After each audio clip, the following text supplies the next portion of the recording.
तू जानता भी है 300 करोड़ क्या होते हैं? अगर आज रात तक वो पैसा नहीं मिला तो सुबह तक ये कंपनी बंद हो जाएगी। कमरे में सन्नाटा था। एसी चल रहा था, लेकिन किसी को ठंड नहीं लग रही थी। और उसी वक्त कंपनी की बिल्डिंग के बाहर नंगे पैर खड़ा था एक 13 साल का लड़का, जिसे कोई देख ही नहीं रहा था।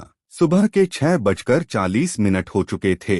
रेलवे लाइन के पास बनी झुग्गियों में दिन शुरू हो चुका था। नाम था आरव, काम था कबाड़ चुनना। शिक्षा शून्य थी, लेकिन एक बात अलग थी। आरव चीजें देखता नहीं था, वो पैटर्न सुनता था। जब मशीनें खराब होती, वो आवाज से समझ जाता कहाँ गलती है।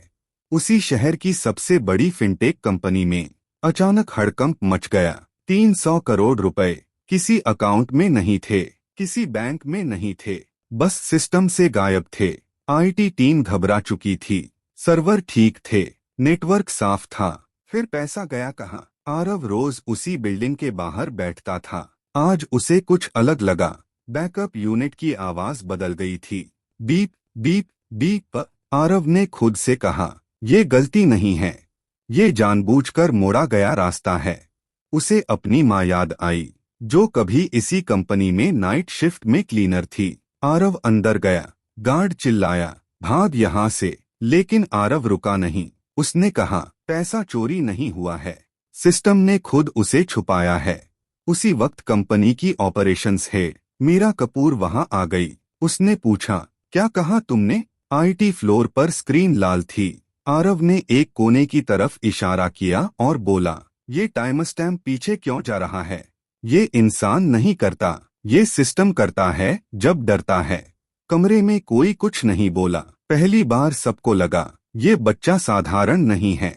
आरव ने कहा, जिसने हमला किया है वो पैसा लेना नहीं चाहता था, वो सिस्टम को मजबूर करना चाहता था। खुद के खिलाफ जाने पर अब सिस्टम तय करेगा किस पर भरोसा करना है।